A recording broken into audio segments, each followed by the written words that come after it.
नमस्कार दोस्तों, भारसी भर राजभर साम्राज्य के ऐतिहासिक कड़ी में आपका स्वागत है। भारसी भर राजभर साम्राज्य के पतन का एक प्रमुख कारण जो होली के दिन उनका हुआ था, इसे जानने के लिए आप इस वीडियो में बने रहिए। आज का जो है 5वें नंबर का प्रमाण जो है वो भारसी सम्राट डलदेव जी के ऊपर है। भर जाति के तथा भारसी वंश के अंतिम राजा डलदेव जी को जौनपुर के सुल्तान इब्राहिम शाह सरकी के बीच युद्ध हुआ।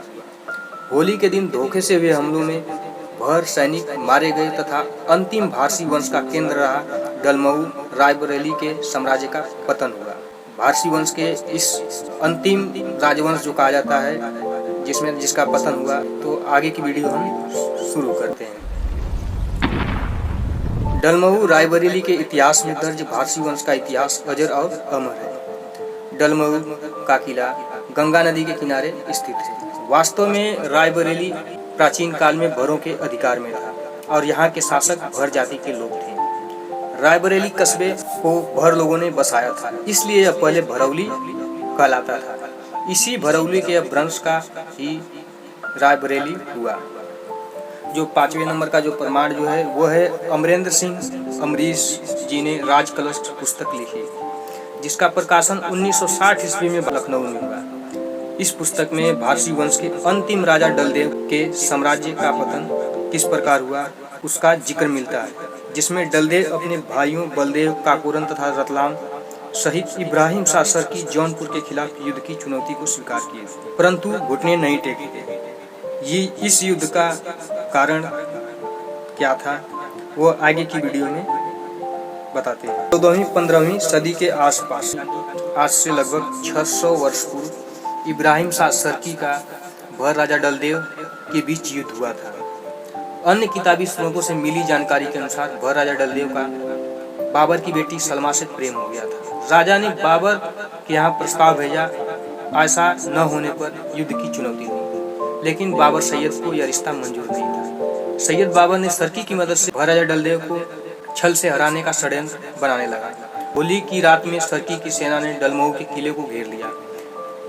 किले पर तोपों से गोलों की बारिश होने लगी। जवाब में भारसी किलों से बाहरों तोपों ने भी आग उगलना शुरू किया। भारसी एक ही नारा लगा रहे थे, हर हर महादेव, राजा डल की जय।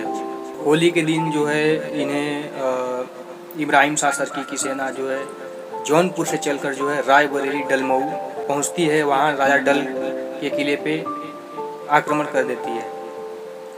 और जो कारण क्या था कि भर राजा जो है एक लड़की जो है सलमा को लाए थे अपने किले में अपनी रानी बनाने के लिए, जिससे सलमा के पिता को यह बात मंजूर नहीं थी।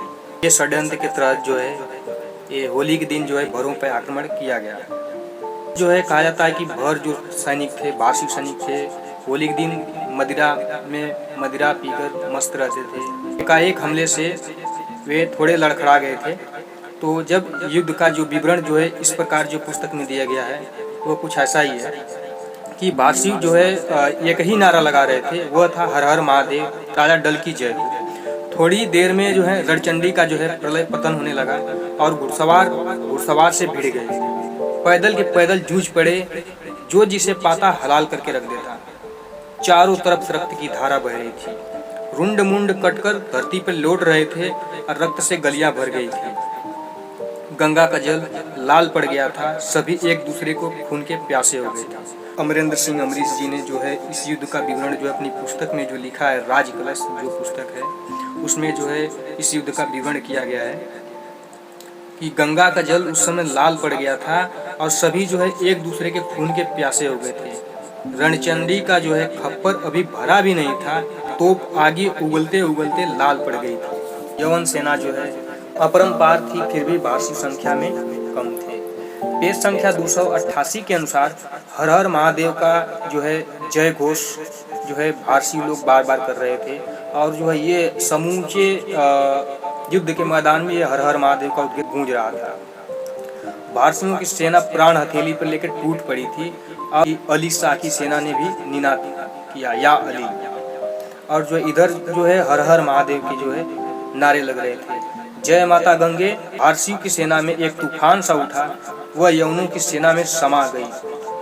भारसी जो है तलवार जो है उठाए और युद्ध सेना में लड़ने के लिए तैयार हो गए। किले की गिरती दीवारों को देखकर जो है भारसियों का उत्साह जो है दोगुना बढ़ रहा था, क्योंकि उनके वंश की प्रतिष्ठा का प्रश्न था, उनके राजा की मर्यादा का प्रश्न था। वे भूखे शेरों की तरह टूट रहे थे। भाले से एक एक झटके में 3-3 लाशें गिरा रहे थे।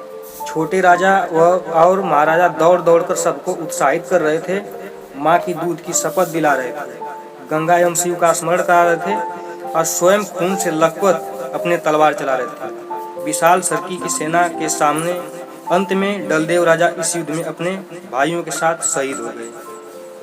और यह एक प्रमुख कारण था जो है कि भारसी भर साम्राज्य के पतन का प्रमुख कारण जो है होली का दिन जो है इनके लिए जो है बहुत ही दुखदायी है।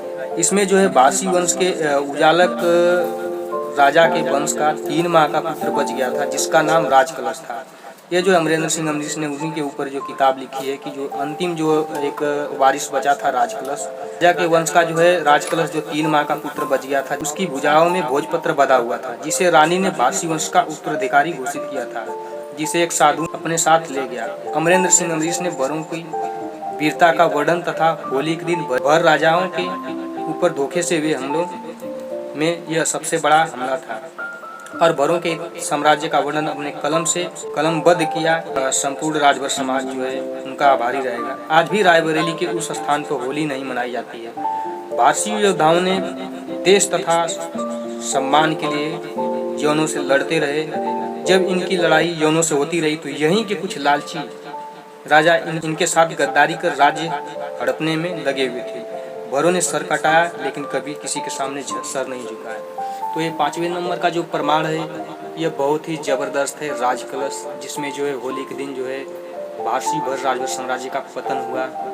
और आज भी जो है उस क्षेत्र में होली नहीं मनाई जाती है, रायबरेली से दलमऊ रायबरेली जहाँ पे ये पड़ता है। तो आगे भी वीडियो बनती रहेगी दलदेव जी के ऊपर, अभी बहुत सारे प्रमाण हैं, लेकिन भारसी भर राजभर साम्राज्य के ऊपर और भी वीडियो बनेगी। बने रहिए चैनल में। और अगर वीडियो आज की अच्छी लगे तो आप लाइक, कमेंट और सब्सक्राइब जरूर करें।